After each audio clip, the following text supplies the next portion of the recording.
Hi, this is Yechiel, and you are listening to Arutz Sheva. I've been listening to Arutz Sheva for many years, the Aliyah Revolution. So many people lately have been coming. We believe in the greater Israel, is explained in the Torah, and we sing about it on Shabbat, and that we be praying to come back for thousands of years. Jews are uniting for Aliyah and Klita in the land, and it's great. You are listening to Arutz Sheva, IsraelNationalRadio.com. This week's Life Lessons is dedicated to the memory of Sarah Bas Dov Baruch. Welcome back to the next edition of Life Lessons. You're tuned into Israel National Radio, and I'm your host, Judy Simon. For today's show, we've brought back somebody that we've interviewed many, many times before, but this is the first time that he's going to tell us his story, and also his wife will tell us her story. We're speaking with Rabbi Eliyahu and Mrs. Shoshanah Shear, who run Internet Torah sessions all over the world, and he's here today to tell us his story. Rabbi Shear, how are you today? I'm well, thank you, Judy. How are you? Baruch Hashem, doing great. Good. I'd like to start way back with your great-grandfather, Rabbi Shear. Your great-grandfather was somebody that apparently moved the family in one direction, and you moved the family back in the same direction. Can you tell us his story, please? Certainly. So his name was Zelik Pinchas, and this is on my father's side, of course, so it's the same surname, Shear. Now, basically, I remember when I was much younger and I was growing up, that my father would often tell me a story or two about his grandfather, who was a rabbi. And at the time, I myself was not religious. I wasn't observant in any way whatsoever. So the stories were more of just something of interest, until a certain point in my life when I realized this was really meaningful. And my father, too, at a point in his life, realized how meaningful his background was, where he had come from. And in fact, he began to do a family tree. And my father is very thorough with anything that he does. And ultimately, this family tree became a very large book filled with pictures, filled with links, and it's pretty comprehensive. And when he got to his grandfather, at the time his late grandfather, because he was actually named after him, he began getting a number of pictures, and he started finding out a lot more about who he was. And he then began to share this with me. And the information that we found out was absolutely amazing and astounding. It was so special to find out that although I myself was not frum and hadn't been brought up in a frum background, nevertheless, there was my great-grandfather who in fact had come from Telz, Elita. He studied in the main yeshiva of Telz, and he became an exceptional student. I somehow picture him as being a very quiet person from all the information that we found out about him, and that he didn't make a big scene about who he was. But basically, he was born in 1860, and he married in 1880. He had 11 children. There were 8 boys and 3 girls. And in 1892, he came out to South Africa. And of course, since then, the generations have continued in South Africa. Now, at the tender age of 32, when he had come out to South Africa, he made his home at the time in a town in the Western Cape called Uniondale. And he became the rabbi of this town. And he built a shul. In fact, he built the shul himself. He built a mikvah. He took care of the mikvah. He built a cheder. At that time, that's how they called it, a cheder, where the children would learn. And he basically was the Rav of the city, and to such a degree that everybody in the city looked up to him, including non-Jews, just as much as Jews. The story is told, in fact, that when the non-Jews, the Afrikaners of South Africa, at that time Afrikaans, of course, was the language. He must have learned it, or Old Dutch at the time, and he spoke to them, and they highly respected his learning. In fact, when there were cases that they couldn't reconcile themselves, they didn't know what to do, they would take their cases to the Rav of the city, who was my great-grandfather, and he would act as a dayan towards these non-Jews. They would stand up when they would see him walk past, and they really showed him honor. At the age of 32, he was already an accomplished mohel and an accomplished shochet, and he, of course, did the shchita in Uniondale, And we know many stories about how this would happen. And my grandfather and his brother, the one brother in particular, the youngest brother, Chaim, who died just a few years ago, he was, I think, 96 years old. So we heard these stories coming from him, and many of them were personal stories that he himself was involved in. And he tells us, this is who my father was. At the same time, he was an exceptionally strong and powerful man. He was a very big man, and he had a great presence about him. So just a look at him, evoked in people this awe that this is a very great man. He did not stop studying Torah day and night, to a degree that when they came out to South Africa, he started a jewelry shop. He was a great man, and he started a jewelry shop together with his in-laws. But his love for Torah was such that he couldn't stop himself from learning. And eventually he gave up on it, basically, because he didn't have time to involve himself in all the business work. And he would sit instead, and he would study from his Talmuds and from his Shulchan Aruch and all these various Sefarim, these Sifrei Kodesh, which he loved so much. It sounds like your great-grandfather single-handedly ran the Jewish community in Uniondale and won the respect of the non-Jews. Plus, he was a businessman to a certain extent. That, besides the physical description, you said he was a large man who had a presence. Wow, that's really something. You came from a very special person. You're right. I'm very honored. I feel very privileged to have come from such a person. And it's sad that I don't know all the stories involved, because I'm certain that, being at Tel's Yeshiva, that he heard all these wonderful stories of these great Gedolim who lived at that time, and the Rosh Yeshiva. The stories, unfortunately, got lost along the way, and my family didn't keep up the tradition. As I say, being the staunch Talmid Chacham at that point in time, for whatever reason, he kept very much to himself. There wasn't a strong Jewish community of people who were involved in Torah study. So one can imagine he didn't just appear, in Beitar Elite or Ramat Beit Shemesh or the center of Yerushalayim, where there might be a very frum community. He was the community. Mm-hmm. And he built this most beautiful shul that when one looks at the ceiling was designed by an Italian artist. And you can see clouds, and you see that the stars are designed as Magen David. It is the most beautiful image to look at. We have pictures of this, of course, because the shul is still standing to this day. I was going to ask you. Wow! It's an amazing story about how the shul came about, and the fact that we even met the person who currently owns the shul. What I mean is that what happened was, when the shul was no longer being used, they didn't know what to do with it, and the municipality decided that they were going to knock it down. But this particular non-Jewish man stepped forward, and he runs a Lions Club, a club devoted to charity. And he said, don't just knock it down. It's a beautiful place to have. Let's use it at least for an honorable purpose. And to this day, he maintains it. He looks after it. He's a wonderful person. And he found my father. He was doing some search somewhere, and he found my father's email address. And he got in touch with my father. He says, I see that a man by the name of Zelik Pinchas Shear had built this shul, and are you perhaps related to him? And my father said, yes, certainly. He said, please, would you come here? I'd like to meet you. And in fact, I went with my father at that point in time. We stayed over. This particular gentleman owns 70 houses on a large farm. He, in fact, owns the entire mountain area, an extremely wealthy person. And we stayed in one of his cottages. And he took us into the shul, and he showed us around, and he really made us feel at home, a very special man, a farmer. And anyway, that was very wonderful.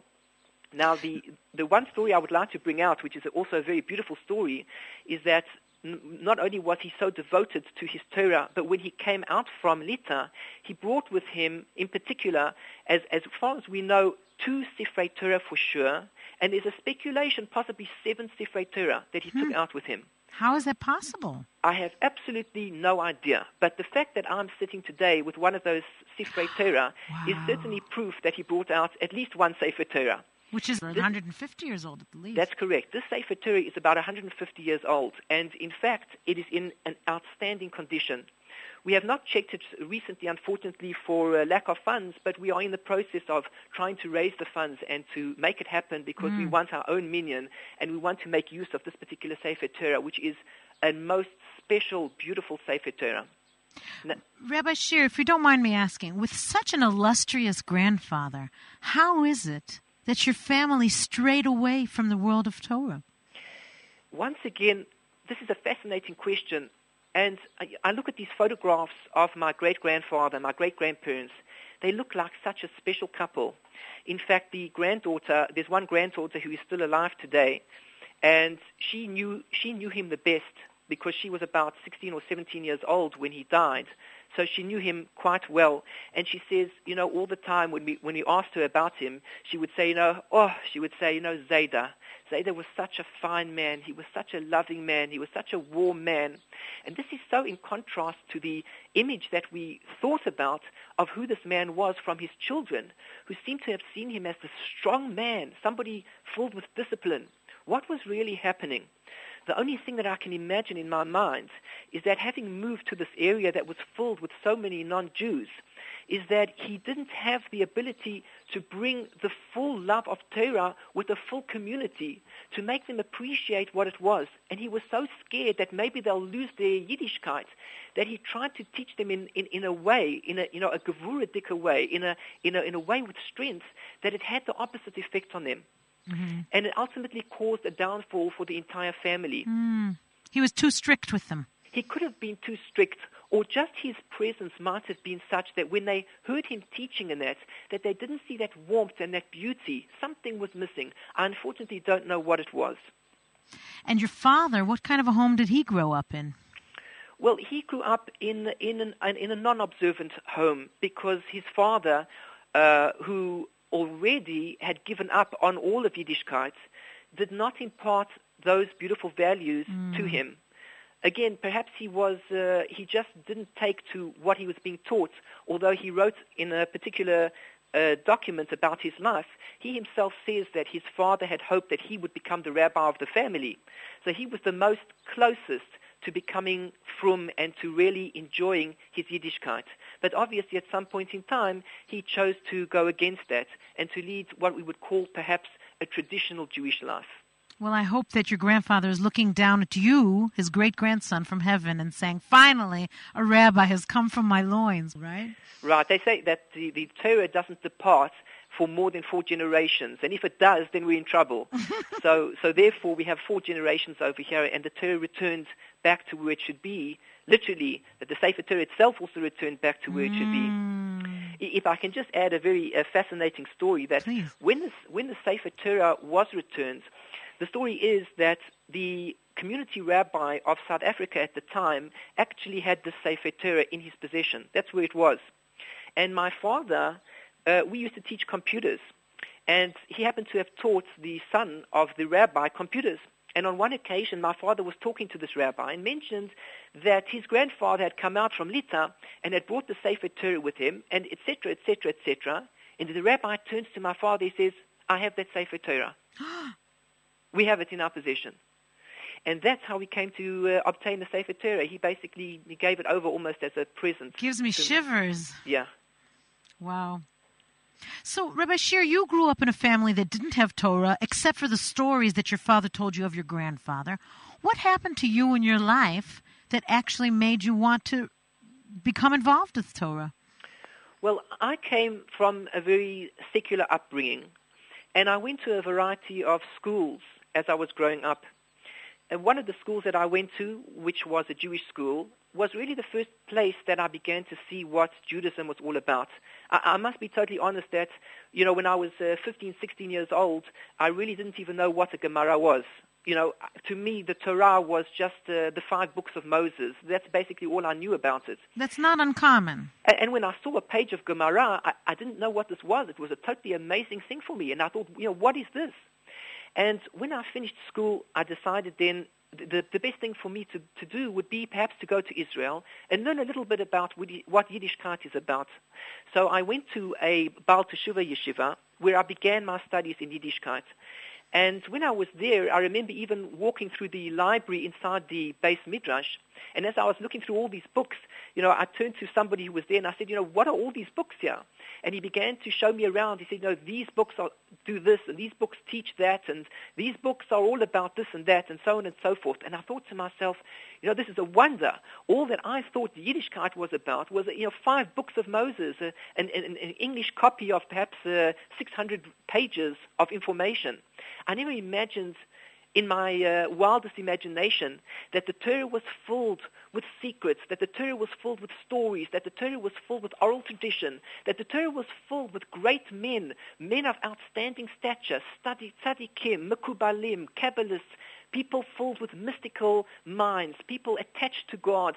I never imagined that these things were reality. I never imagined that the Torah was something that's real life. I had thought that the Torah was a piece of history, and that's all that it was. A dusty old book. Old book. Instead, I began to read, and I love reading, and I love books. You know, if you would give me $1 million and put me into a Mea Shearim and say, now you buy whatever books you want, you know, I would go mad. I would go through these stores. I would just pick up every single book there with such excitement. And my excitement extends not just to have the book, but to read it and to enjoy it and to love it and to turn each page and say, look at the wisdom, look at the beauty that's hidden on these pages. This wisdom is the same wisdom that my great-grandfather had learned, and probably, in all likelihood, his father too, and his father and his father. It would not surprise me that the lineage after my great-grandfather is also all of a rabbinical lineage. It's just unfortunate that we have been unable to trace back any further, other than the name of my great-grandfather. We haven't been able to trace back any further to knowing anything about my family. Now, you talk about your love of books, and how if you had $1 million, you'd go crazy in Mea Shearim buying all the books. Yes. In all the years that you've been learning, and Yes. learning Torah and Gemara and Mishnah and all of the different commentators, which one do you feel most connected to? My deepest love for Torah is the hidden Torah. My deepest love for Torah is in the Kabbalah. And if we are talking about the rabbis in a general way, my deepest love would be for Rabbi Shimon Bar Yochai and for Rabbi Yitzhak Luria, the Arizal, because their teachings are the deepest secrets of Torah that when one reads it, one suddenly sees a world that one cannot even imagine exists. Anybody who would begin to learn Torah and take a peek at what these books include, or would just put them aside thinking that this is not what it's about, and then they would open it up and they would see what's there, their minds would expand, and their minds and their being and their soul would suddenly realize this is what the Torah is. And the moment a person appreciates it, you see the teachings of Rabbi Shimon Bar Yochai, you see the holy teachings of the Holy Ari, and suddenly you realize that putting tefillin on is not just a box on your arm and your head. And using a mezuzah, putting a mezuzah on your door, it's not just a piece of parchment. And wearing tzitzit are not just strings. And eating matzah on Pesach is not just some sort of a piece of cardboard.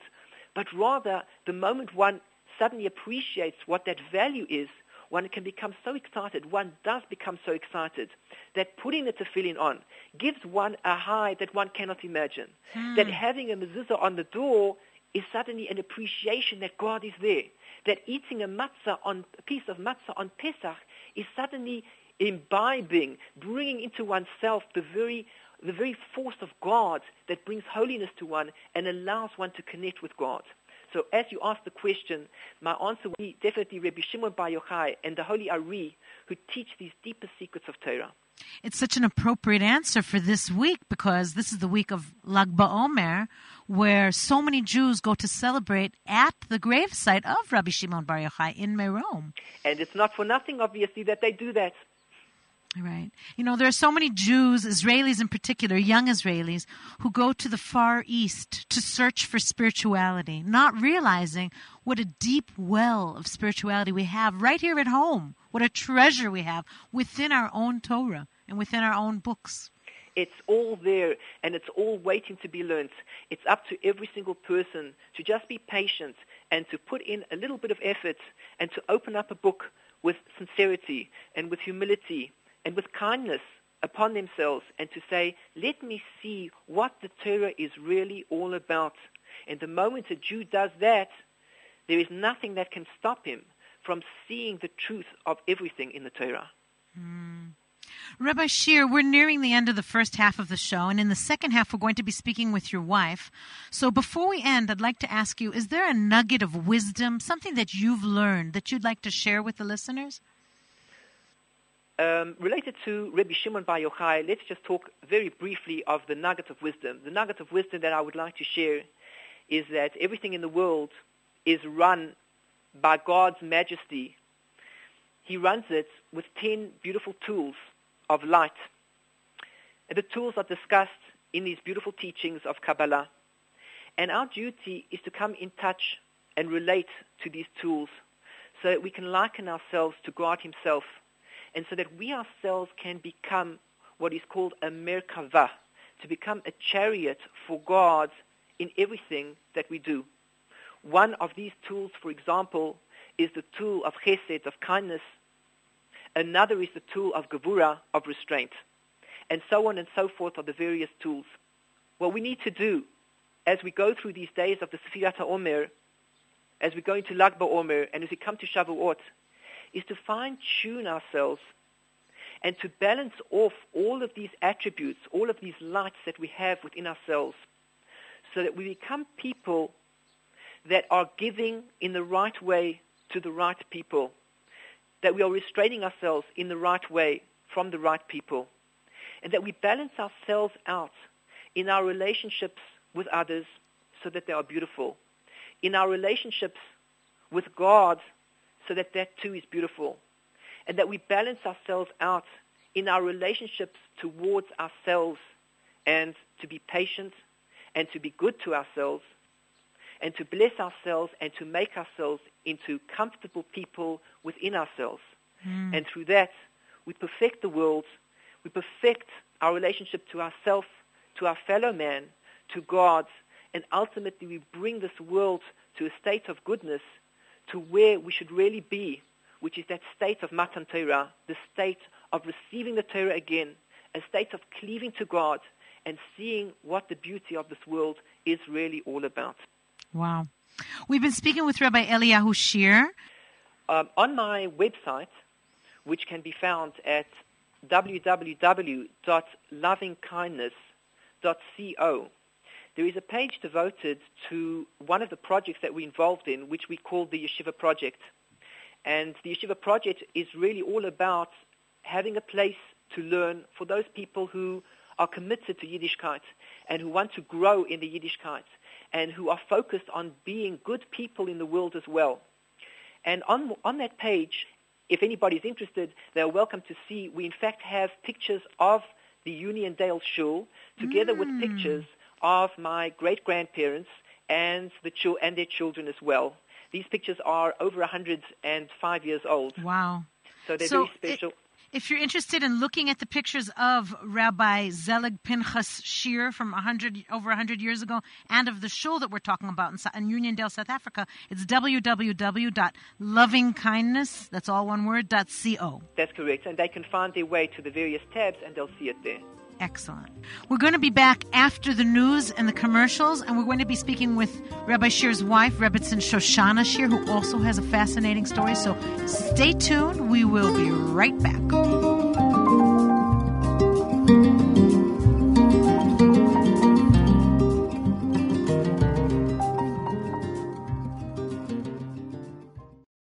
The holiday of Lag BaOmer is the 33rd day of the 7-week Omer period. The counting of the Omer is intended to remind us of the link between Passover, which commemorates the Exodus, and Shavuot, which commemorates the giving of the Torah. Lag BaOmer is also the yortzeit of Rabbi Shimon Bar Yochai, who wrote the Zohar, the main book of the Kabbalah. A massive celebration is held every year at his tomb on Mount Meron in the north of Israel, with music and bonfires. Lag BaOmer also commemorates the pause and the deaths of Rabbi Akiva's students during the Bar Kokhba revolt against the Romans. Israel National Radio wishes its listeners a happy Lag BaOmer.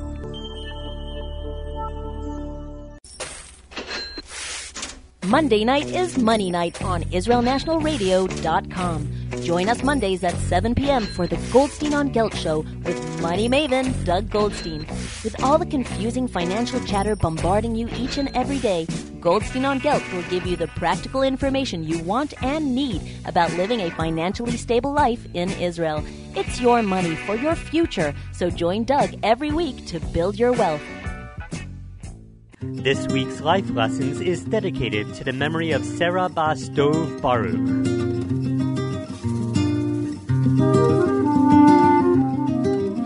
We're back with the second half of Life Lessons. This is Judy Simon on Israel National Radio. This week we've been interviewing the Shear family. For the first half we spoke with Rabbi Eliyahu Shear, and now for the second half we will be speaking with his wife, Rebbetzin Shoshanah Shear, who together run a website which teaches Torah over the internet worldwide. Rebbetzin Shear, how are you today? Very well, thank you. How are you? Baruch Hashem, doing great. Can you tell us a little of your own story, maybe starting with your own grandparents? Yes, I certainly can. And in fact, one of the blogs that I have is named after my parents on my mother's side. Mm-hmm. My grandfather being Yehuda Leib and my grandmother being Esther, so I've called the blog Leib Esther. Mm. Interestingly enough, if I divert for a minute, what's very special for me is actually something about my name. When I myself started to come back to learning Torah, I discovered that the gematria, the numerical value of Shoshanah, is the same as the numerical value of Esther, which is my mother's name. Wow. On my father's name, the English meaning of Shoshanah is either rose or lily of the valley, and my father's mother is Lily and my mother is Rose. So wow. My name contains my three mothers. That's amazing. Which for me is very, very special. On both of my family sides, there's information that has been very important and almost guided my path in many ways. On my father's side, my maiden name was Rabinovich, so that for me is very special because the meaning of that is son of a rabbi. That's right. And my father always wanted to be either a rabbi or chazan. Now, my father was unfortunately nifter when I was a child, and so for him to have a son-in-law who's a rabbi is very special. But something related to my father that has always had an impact for me is the fact that he, although he never became a chazan itself or a rabbi, he was certainly fairly learned for the community in Rhodesia, and he had the most amazing voice, a deep singing voice and a speaking voice. And when he would either blow the shofar or he would sing in shul, that had an impact on my soul to a tremendous extent. I can remember as a little girl when I first started in Jewish day school, we used to, on a Friday morning, have an assembly where the girls from a certain grade would receive their siddur and be able to start participating in certain prayers. And the younger two levels were not yet ready for that. And so I would stand quietly and silently pray to myself that I would be old enough to be able to learn Lashon HaKodesh and to daven to Hashem in his own language. So that's a tefillah that was always close to my heart. And a few years after that, actually, we ended up moving from what was Rhodesia to South Africa, partly because of the Bush War that had started. And then when my father was nifter, I wasn't fortunate in South Africa to go to a Jewish day school, but that tefillah was always close to me. So when I went to shul, I finally, at the age of 13, I obtained my own siddur, a little bit later than I had hoped. But I taught myself how to daven basically by listening to certain things like Shema Yisrael. I knew that meant Hear, O Israel, and I would look in the siddur. I used to stand and wait and listen. But that connection of my father's voice always had an impact and sent me, even though I couldn't follow the service initially and I didn't really know, what was happening, I would still go because there was a meaning of attending shul for me because of this memory of my father's amazing singing voice. So even though you grew up in a home without a father, you're telling me that you kept your father in your heart and he continued to have an influence on you throughout your life. He had a tremendous influence on me. And in fact, 5 years after his death was the first time that I got to his graveside. Unfortunately, for various reasons, the Zimbabwe government wouldn't give me a visa in time to get to his funeral. So there was a 5-year delay before the first time that I got to his graveside. And nobody had really taught me what to do when going to a grave for the first time or going to a parent's grave.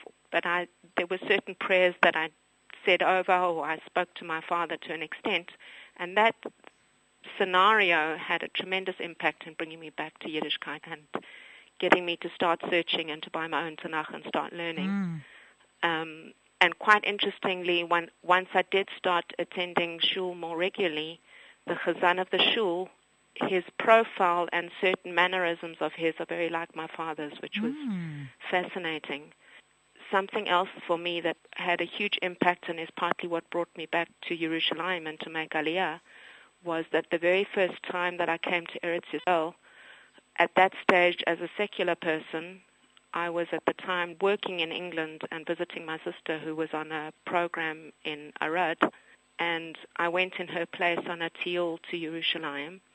And as the tiyul group got to the section on the stairs that overlooks the Kotel, where they used to, I don't know if they still have those telescopes, the tour guide stopped us and told us certain things about the Kotel. I have no idea what he said, because as I looked down the stairs, I saw an image of my father. It's the one and only time I've seen my father since he was Nifta, and that had a tremendous impact. That when I was considering where to relocate to, the image came back. There was a reminder for me, and Yerushalayim was the only place I would consider coming to. Wow! So the Kotel then became a very important, had a very important place in my heart, which then becomes important in my meeting my husband. So tell us the story about how you met your husband. The story is quite an interesting one. In fact, I made Aliyah 18 years after my father was Nifta and dedicated my mitzvah of Aliyah to my father. And when I first got here, there were a couple of difficulties in my Aliyah, which somebody told me about doing 40 days to the Kotel, which I started doing. It wasn't easy. I was in Mekaz Klita, so I had to find somewhere to stay each time. What does that mean? On Shabbos. What does that mean, 40 days at the Kotel? Can you explain that? It's regarded as a segula of going to visit the Kotel 40 consecutive days for tefillah, for tehillim.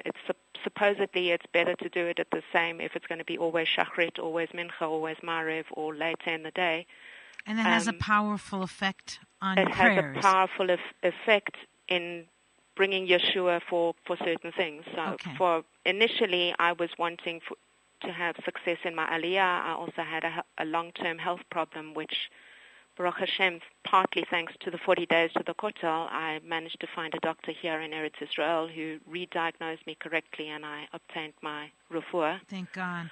But you committed to 40 days at the Kotel. Yes, I did.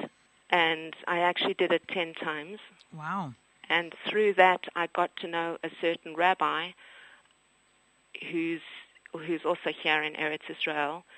And when I then needed to go back to South Africa to do a chesed to visit my family for various reasons, I wanted to be able to do a couple of talks in South Africa to help to pay my airfare and my costs and so on.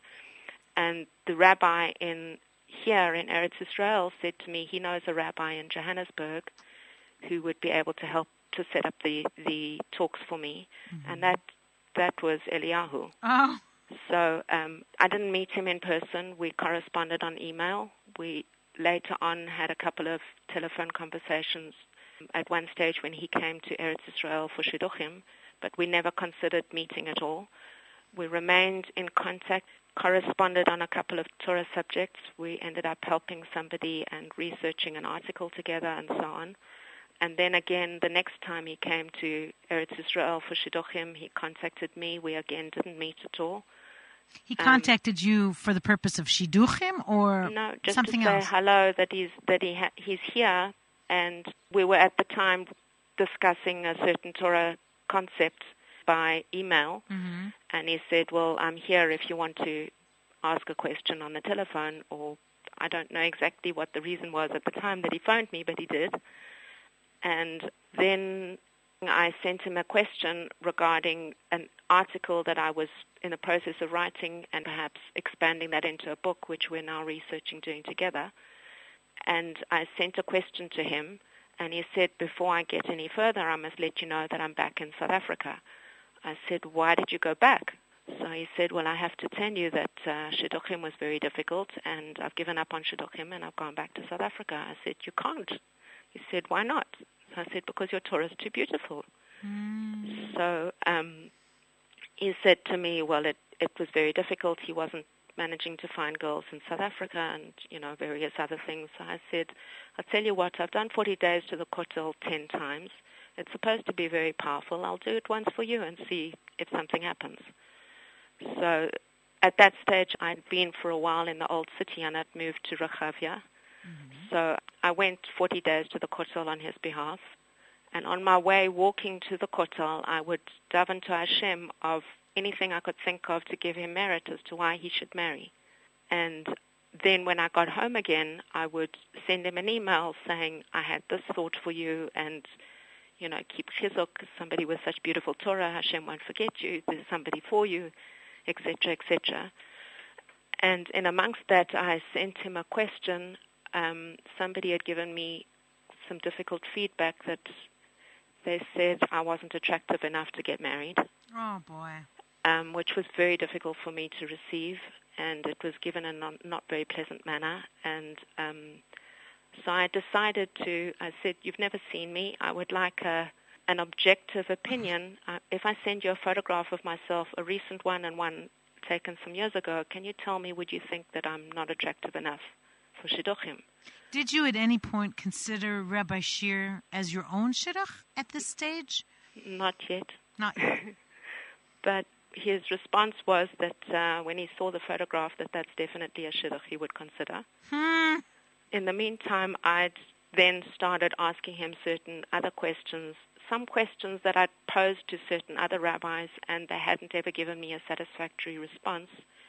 His response, especially about certain things that had happened when my father was nifta, was like night and day. It changed things for me dramatically. I was able to put things into place that no other rabbi had ever been able to do for me. And more I started to appreciate. I'd already fallen in love with his Torah, and I started to consider that perhaps there's something here, or there's potential to actually, maybe we should consider meeting. We didn't know how to do this because I was in Israel and he was in South Africa. He'd just been to Eretz Israel, and I'd not so long before been into South Africa, but my family's in Cape Town, so, I hadn't really been, I don't know the community in Johannesburg. In the end, I spoke to one or two rabbis that know him, and they said, yes, actually, we think it might be a good idea. And they suggested I go to South Africa because of the fact that I have family there. In the event anything didn't work out, that it wouldn't be a lost trip. It wouldn't be a lost trip, that I could still visit my family, and it wouldn't be a lost trip. So I didn't tell anybody in Eretz Israel that what I was doing. Around now, Sfera Sa'omer time, I went to South Africa in order to meet Eliyahu and to consider whether there was any potential to all this correspondence. And within a very short space of time, we realized that there was something to this, and we were going to move forward. And then, unfortunately, had certain difficulties in practically getting a wedding together, partly because my father having been nifta, I didn't have, a father to help me make a wedding, and various things. The wedding did actually get delayed because of financial difficulties. But something that's very beautiful that's come out of all of that is that since then we've started a project called Bayit Chadash, which is specifically aimed to assist people in the situation that we were in, either orphans whose one or other parent has been nifta, or balei tshuva who don't have family support, or special situations where their parents are unable to help them. And what we try to do is more than just helping with the wedding, is to help to establish their Bayit Chadash. And so we've helped already about 6 chatanim and kalot, and given them gift packages of all sorts of things to help with their family, be it a challah cover or a challah board or dishes, a gift package of toiletries for the kala to help to start her new mitzvah of being a new wife and taras hamishpacha. Some of them we've also given sforim to.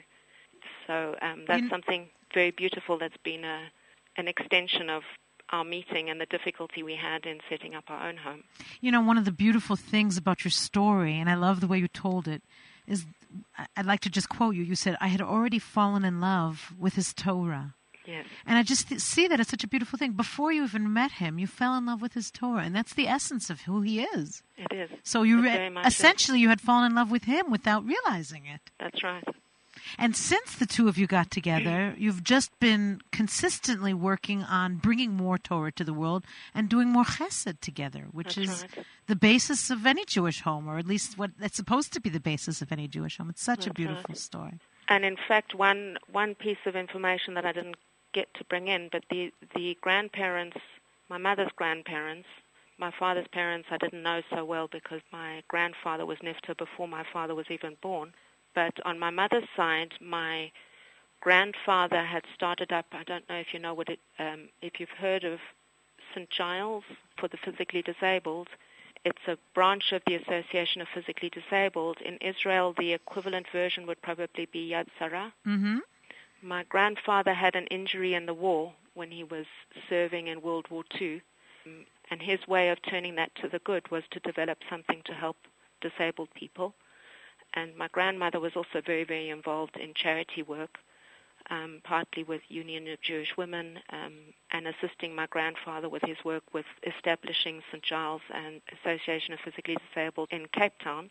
And through my exposure to all of that was how I came to study to become an occupational therapist. And a lot of this experience from a personal and a professional is what's helped us with a number of our mitzvah projects now. So you're just continuing what your own grandparents had started, which is doing chesed, doing which is exactly what the blog is all about, is either having articles of inspiration or sharing about the mitzvah projects we have and any updates on a latest development or a new person we're helping, a situation. I'm glad you mentioned your blog. Can you give me the information on how to contact you, either through your blog or through your websites, and also how to find out more about the projects that you and your husband are involved in?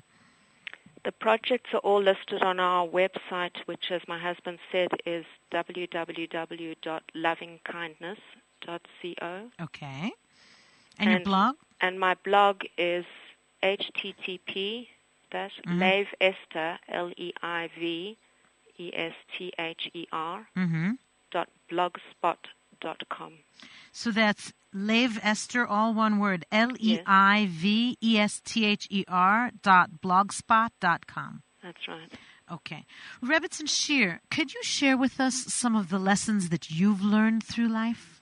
Well, I have many, many lessons.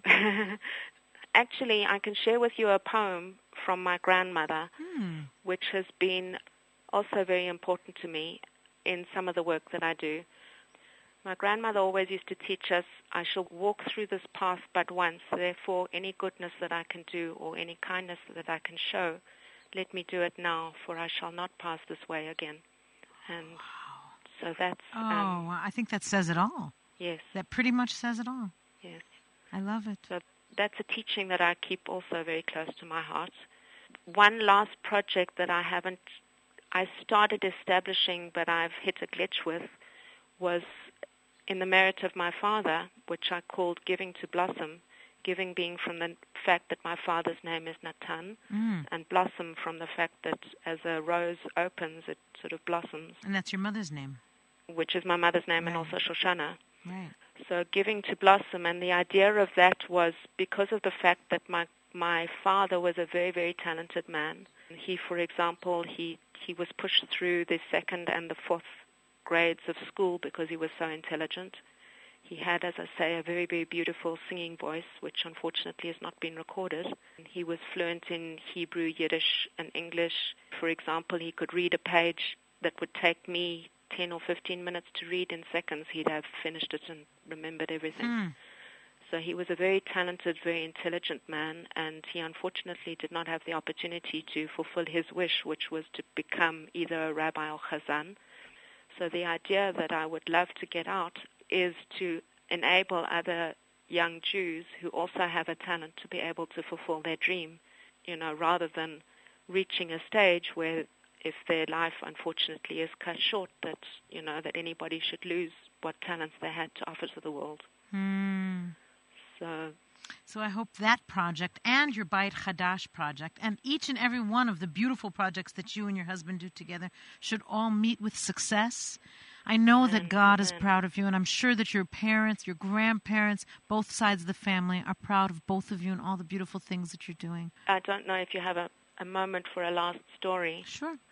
But my grandmother, this Esther that I mentioned, she had a great aunt who did unfortunately have children, and my mother and my sister and I became sort of like her surrogate grandchildren. Mm-hmm. And the one thing that she left to me was a set of Shabbat candlesticks, which was supposed to come to me when I got married. And when I made Aliyah, my mother said that since I hadn't got married, but I was moving on to make my own home, that I should take the candlesticks with me, which I did do. And I didn't unpack them in Mekaz Ketar. I didn't use them in my first or second homes. I moved a few times in Eretz Israel. The first time I ended up unpacking them, I was debating the first Friday night that I was in that home whether to use the candlesticks, or I didn't know where the silver polish was. They needed to be polished. You know, there were a couple of practical details that I wasn't sure whether it would be most mechubad to use them then or not. And at the last moment, I decided I'm going to use these specific candlesticks. And I set them up. I lit candles. I put tzedakah first, then I lit the candles. And Motzei Shabbat, when I spoke to my mother and I said to her, I just wanted to let you know I used Auntie Lily, and her name was also Lily, Auntie Lily's candlesticks for the first time in Eretz Israel.